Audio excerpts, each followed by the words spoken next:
So my name is Jared Lindenmuth. I will be covering all of the hops essentials and any hop information from here. So uh, so first we're going to start with hops essentials, and this lecture we're going to be focusing mostly on the things that I'm not going to be covering in more detail in the next upcoming chapters. So things like flavors and things like just practical use and stuff like that. Some of that will be in here, but it won't be the focus of this lecture. So let's go on to the next slide. So Humulus lupulus is the hops plant. It's so hops grow on the female flowers from this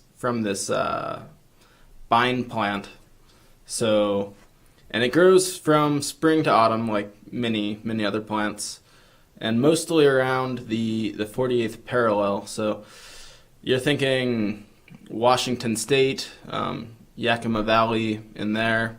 Also, not just on the 48th parallel, but you can give or take a good 5 or so parallel, and you can also have a lot of hop growth in Oregon, Idaho, and that region. And in Europe, Germany's the largest producer of hops over there, with the Czech Republic being the next largest, and UK also has a significant role over there. So I added that.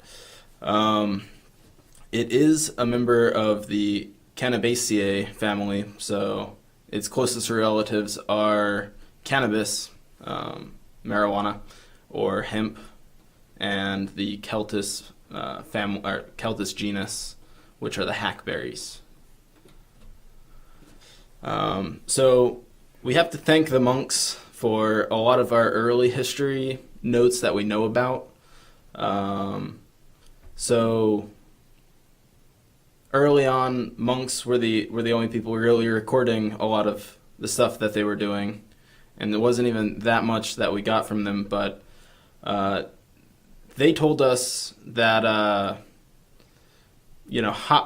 first, before all of this, we had a lot of gruit ales. So gruits, you weren't using hops yet, using other bittering compounds that had some narcotic, aphrodisiac type properties. So you're using plants like mugwort, sweet gale, yarrow, a lot of other ones, and yeah. But so we weren't exactly sure.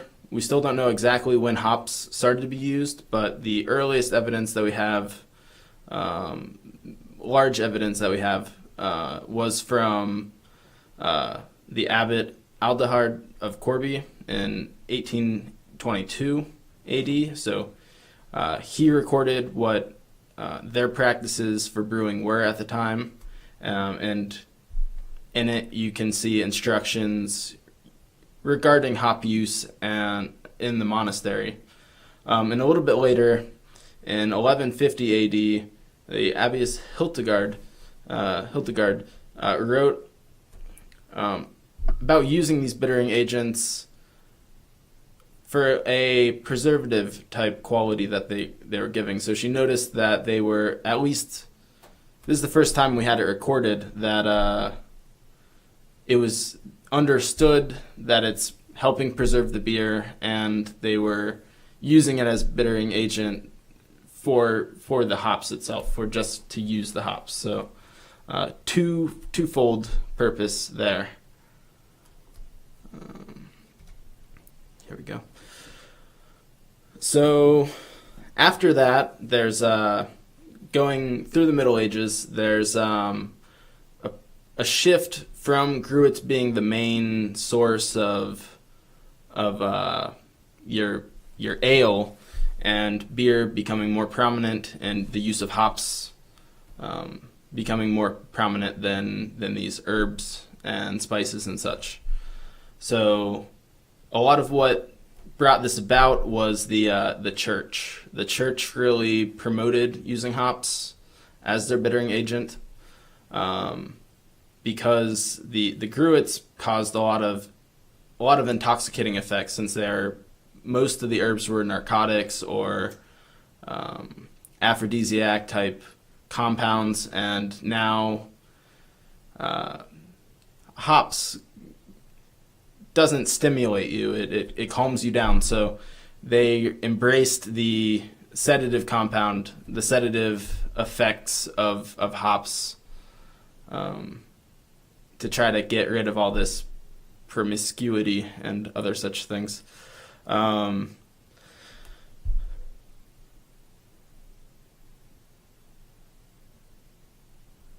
Yeah, so, sorry. From here, they had, you should do some more reading in chapter 3 about this to cover it, so that's your task from this point. It'll talk about what kind of went on and how there were changes to this, and how the shift from gruits to hops, there was a little bit of struggle, but a lot of people started embracing hops and using hops, so that became now the dominant form of ale, instead of gruits.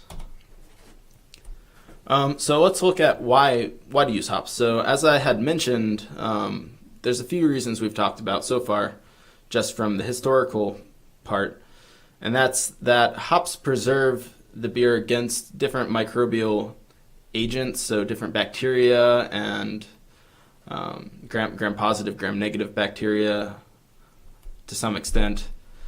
But and really, there's only alcohol and hops that are really fighting infection in your beer for the most part. So the flavor is also pretty desirable, for most people at least. A lot of people are really interested in hops. They really like IPAs and other things like that, but it all depends on how much you really enjoy it. But I think all of us here enjoy hops pretty well, and that's why we're here learning about this now. And there's other health benefits associated with hops. So it relaxes you. It just for stress relief, and also because of the stress relief, you're getting anxiety relief, and also social benefits. Of course, you can go out and maybe talk to that girl or guy that you didn't that you might not have otherwise. So that is one of the other benefits of, well, you can get that with ale too, but it is good for you. So let's look at the anatomy now. So let me use this. So the strig is going to be this part mostly kind of goes to the center of the hop, and it's going to provide the base to connect everything else to it. So the bracteoles and the lupulin glands are all going to, this provides the structure to contain all of those, and also seeds if you have a seeded strain.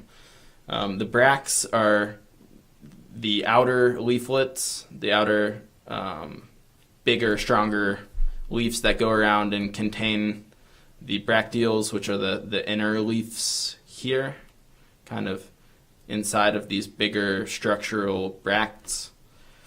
And so within the bracteoles, you have the lupulin glands, and these are going to contain the oils and resins that provide the bitterness in the beer.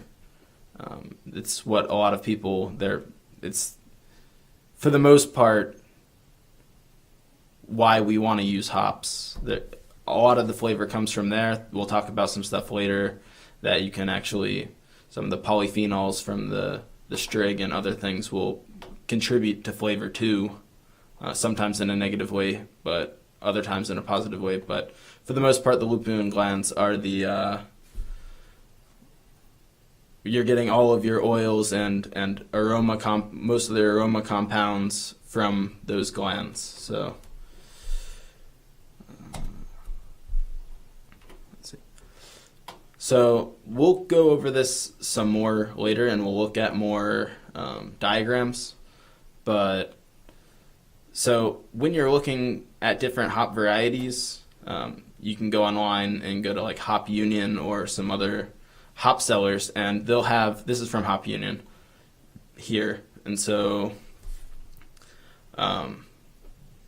it'll give you different information when you go here about the hops varieties that you're looking for. It'll give you information about well, kind of cut it off, it looks like a little bit on there, but give you information on the alpha acids, what the percent is, the beta acids, some of the different oils, the total oil, some other things, and it'll also give you general aroma notes about it. Some of the essential oils are better described in the aroma section, and they don't go through all of them over on the side with the myrcene and other compounds, humulene, and so on.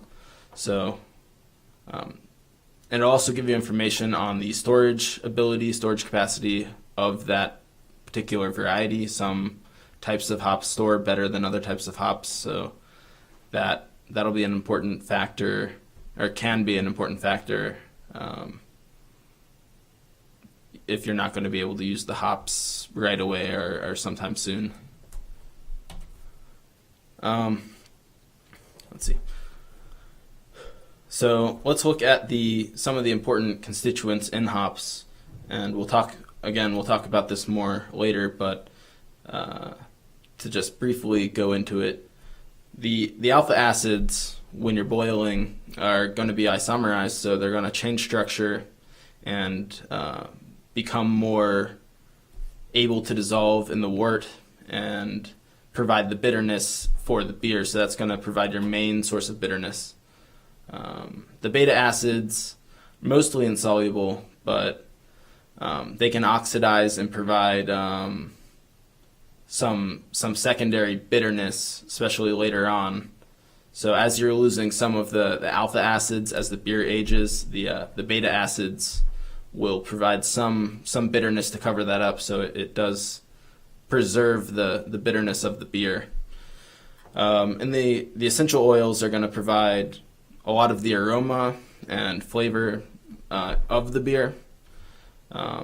Obviously, there's the malt and such is going to provide a lot of flavor to the beer too. But as far as hops flavor, you're going to get a lot from the essential oils. And you're also going to provide the beer with different antimicrobial properties so that you can protect against potential infections and just have your beer staying fresh. So, yeah, and differences in the oil provide oils and acids and such. Alpha acids are going to provide a lot of the differences within the different strains. So why one tastes more piney while the other one tastes more tropical fruit sort of flavors. So, and we'll talk about that in the hop flavor lecture later on. So we're gonna go on and talk about the steps that go on before the hops arrive at the store for you to buy them, or before the company can go out and buy them, whatever brewing company you plan to work for, or if you're just home brewing and you want to learn more. We're going to talk about what happens before they get to you coming up. So, and a lot of the new varieties that are coming out, there's a lot of steps they need to go through before they get to you. And so we'll talk about the breeding and a few other topics all the way through until you get to the selection process, the growth, the preparation, and processing of the hops. So we'll start with hops breeding. So that's at the beginning of the stage.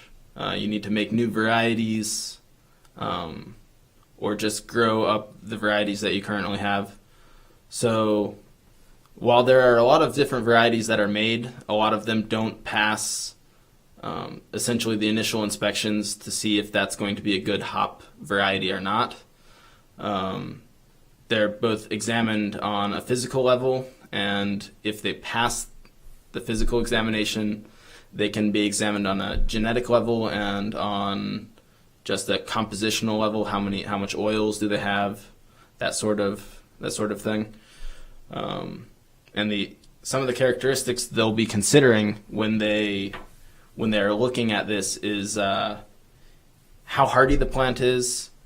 Do you have a lot of hop growth? Does it start early, and is it clustered together pretty well, or is it thinner? Does it not start growing well or producing hops until it gets further up?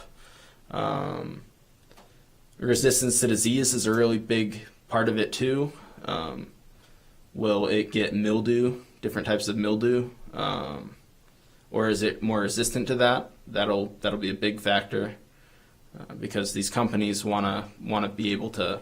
I mean, these farmers and such want to be able to have a high yield, and if everything's being destroyed by disease, then that's obviously counterproductive. Their resin content, and if there's any unique flavor compound, something that they haven't found really in other varieties that they've come across, that could be a big thing. So, so once they, after they decided what they want to cross with what other plant based on either genetic profiling or just whim, they decided they want to try to cross these things. They do a lot of crosses, so I'm sure they do it plenty of different ways. Pollen from the male plant will be taken. Hops have both male and female plants, like cannabis does, and some other types of plants. So they'll take the pollen, they'll put it on to the female plant, and they'll cover them up with these bags to make sure that no pollen from any other male hops plant will come and pollinate the female. So they want to make sure that this particular cross is happening. And so those seeds are taken and grown, and then they'll look at the resulting plants as they grow up, and they can smell the hops and observe the actual growth of the plant itself. Oopsie. Yeah, that's fine. So I'll talk about seedlessness a little bit. So for the most part, a lot of hops had seeds, but in most plants, it's very similar process to why you have seedless watermelons and seedless bananas and such like that. Is that it's a genetic thing. Diploid is your normal number of chromosomes, and tetraploid, well, I take that back. Diploid can be, how do I explain this?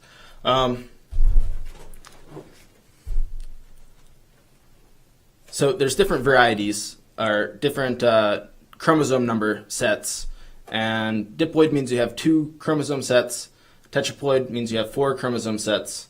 And both of these will divide equally, and both of them are fine, and both of them will provide seeds.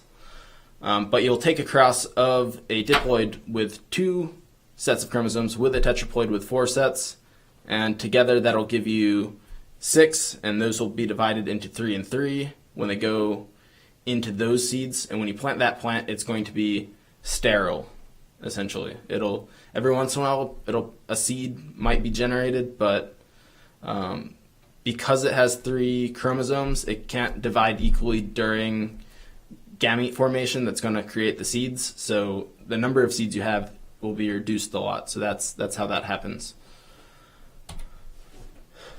So the selection process, once the new varieties start growing, they're going to be scrutinized by the hop growers and other people that make that selection process based on the physical characteristics, even before the aroma is taken into account. So it has to be able to grow well first, and then if it grows well, we can look at if it tastes good, if it smells good.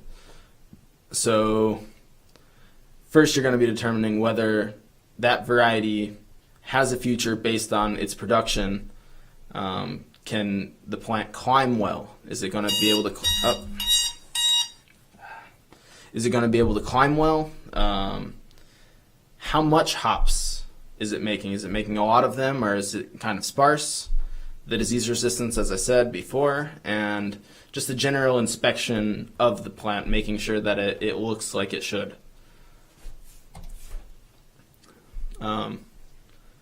So once that plant has been determined to grow well, has good yield, then it'll go on to looking at the aromas and flavors that are being evaluated, and that'll be going on over the next few years.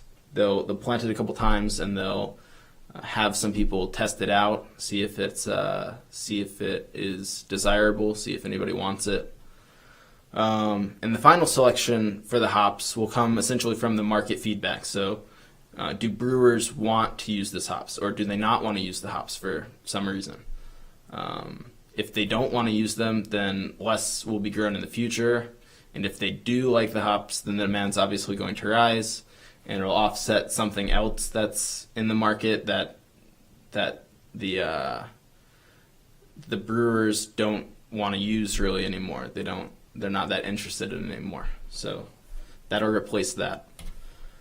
So this is kind of a condensed little hops selection part that I've made for you guys. It just you'll want to look through this, and some of the test questions we'll have later will be based on, well, any of the stuff coming up, but this will kind of help you be able to go through it quicker, just as like a study guide. So look over that, and we'll go on. So as far as growing hops, if you want to grow hops, and this is what they do when they're growing hops, the hops grow best within 30 to 52 degrees latitude. Yeah. And those suit it best. Hops should get 15 hours or so of daylight, and the growing season be around 120 days, followed by a cool period that makes the plant go dormant and starts producing the hops. And that time should be around 6 to 8 weeks. So, yeah, and as I said earlier, a lot of the hops that are grown in the U.S. are grown on the border between, Canada and the United States. So some of those higher up states, Washington, Oregon's not on the border, but up there, Idaho is all in that general region. Some hops used to be made in like grown in Michigan and some of those areas too, but it moved more to Washington over the last many years. So all right. So continuing on with the growing characteristics we should look at is you want to plant hops in loose soil, soil that's able to drain well and is a little bit acidic, not too acidic. They'll be spaced out about 3 feet from each other along trellises which they can climb. And overall, they should be 18 feet tall. Maybe a little bit more, maybe a little bit less might be okay too. But in general, around that much will give you the full growth that you can get and give you the most cones possible. So the early bines, once they're coming up, those will be trimmed, and that'll strengthen the roots, the base of the plant, so that the bines that come up later will have a stronger base, and then those will be trained to go up the trellises and ascend. So the plants will be watered, and the soil afterwards will be checked for its moisture content, and the moisture in it should only go down about, I believe it was 2 feet. It should go 2 feet into the ground, and it shouldn't go.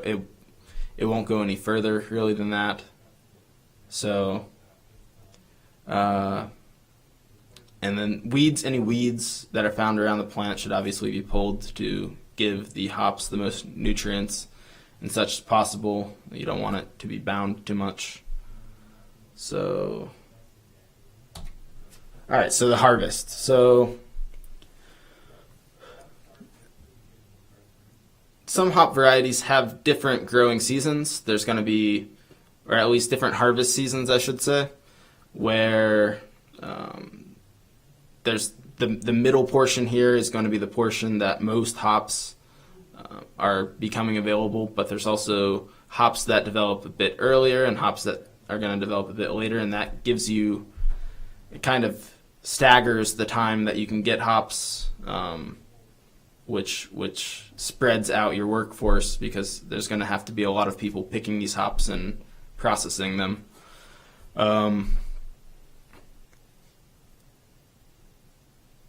So when they pick the hops also depends on what the brewers want.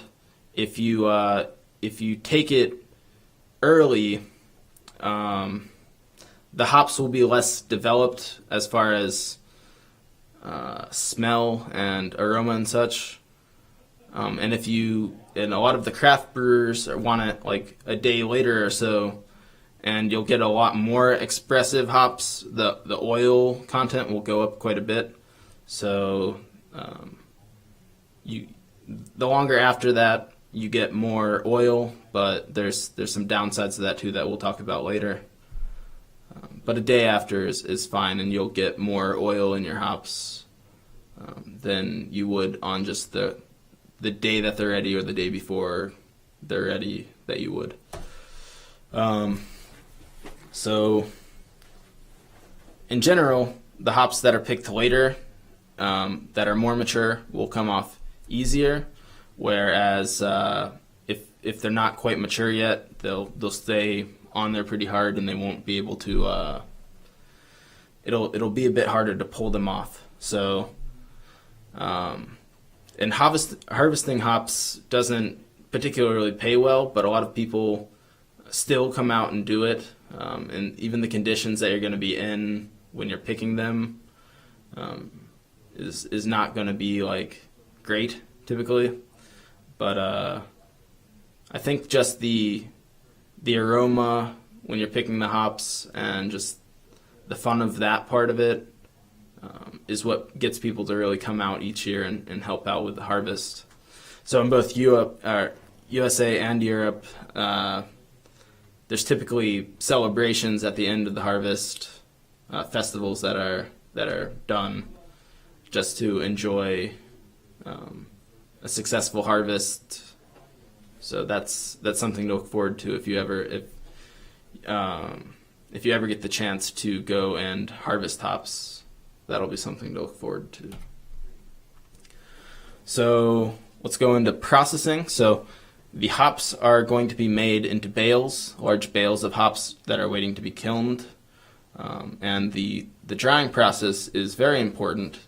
And differences in temperature can have an impact on the aroma and the flavor, and even the storage capacity. If it's going to be wetter, it won't store as well as a drier hop. So, and as you can see in this picture here, that is an oust house. So I think OAST. I'm sorry, I misspelled that. Oust house here, which would allow the hops to just naturally dry from the heat, and so you'd be able to. It's kind of a natural process. We don't really do that anymore. There's better ways now. So in modern times, the hops are dried more quickly than that through automated facilities that we have. and through heated floors and such.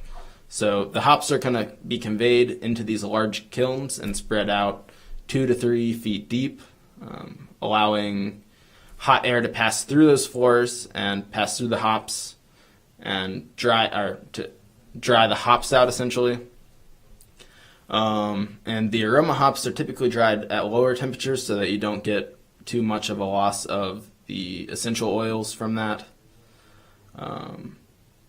With bittering hops, they're not as concerned about the aroma of them. They just want to make sure that the alpha acids remain fine, so they don't really need to worry about the temperature as much. And so the final moisture of the cones is targeted to around 8 to 10% of what it was, or of total moisture, I should say, of the hop plant.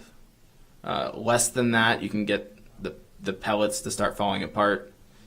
They'll start falling apart too easily, and less than that, moistures in there could cause it to mildew later, or just spoil faster.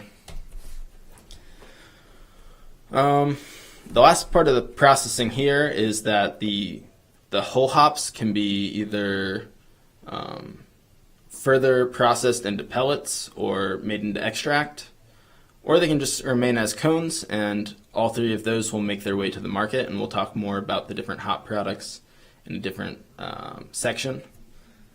So in the following lecture we'll talk more about those products. So we'll go over quickly now some of the hops diseases. So we have downy mildew, caused by Pseudoperonospora humuli. So it appears in the spring and it stunts the growth of the early shoots. So the young vines become more brittle, they start to yellow, and they can't climb anymore, which is you can imagine is a big problem when you're growing hops. So, and as you can see in the picture, the leaves and the roots can start to rot. You see the rot starting in these leaves here, and it's usually associated with a wet growing season. Powdery mildew, caused by Podosphaera macularis, causes these white spots that you see on this plant. It's kind of covered a little bit by my face and head and such, but will cause these white powdery spots all over the leaves and the cones, and it spreads quickly and it quickly kills the hops. Next.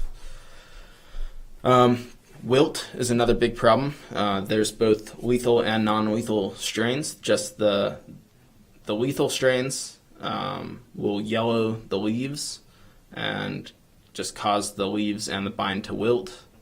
The lethal strain will go beyond that, and it kills the leaves, vine, and the whole plant, so it'll go down into the roots and just decimate that plant. There's a few viral diseases. There's hops mosaic virus in the genus Carlaviruses. It can infect some other things other than just hops, but susceptible hops get these mottled leaves, so the leaves look variable or obviously mosaic in their coloring. So, and they become much weaker, and their growth is stunted quite a bit. Hop stunt viroid it's not a virus, but viroid, it strongly stunts the growth of the plant and cripples the yield of the hops, also reducing the alpha acid yields in those hop plants. So there's different insects that'll also feed on the hops. These will cause a lot of problems. The first is the hops aphid, and it's going to feed on the cones. It's going to go in the cones. These things are really tiny. They look like little clear bug things here. I really hate aphids in general, but they can also be associated with transmission of other diseases like those viroids and the virus, the hops mosaic virus. So it can help transfer that from plant to plant. Spider mites, they're even smaller than the aphids. They're these little mites, kind of look like ticks, crawling, well, except tinier, crawling in the leaves of the plant and in the cones, and they suck out the moisture and nutrients from the plant. So its infections typically associated with low moisture and warmer weather. And lastly, not necessarily lastly, but lastly of the big things is the California Prianus beetle, and they're gonna go and destroy the roots of the plants, and that'll end up destroying the whole plant from there. So there's some cosmetic flaws, so they're not really they make it look bad, but otherwise they typically leave the hops intact. So that's spray and windburn. So application of different fungicides and chemicals propelled by fans or just with high winds can cause some shear and bruising on the hops themselves, and you'll get kind of a brownish, yellowish discoloration because of that. And so evaluating the hops, which we'll talk about how to evaluate the hops in one of the next sections, doing that will help you determine whether it's brown because of just windburn or if there was some kind of disease. So this is the last slide. Over the next few lectures, we're going to look into some specifics, what you can find in the market, what products you can find, the flavors and aromas that are available, as well as evaluating and utilizing these products and their flavors into your beer. So we'll look at methods of hopping your beer, the timing and calculations to help you reach the targets that you are trying to go for. So with that being said, whenever you're ready, we'll go on to the next lecture.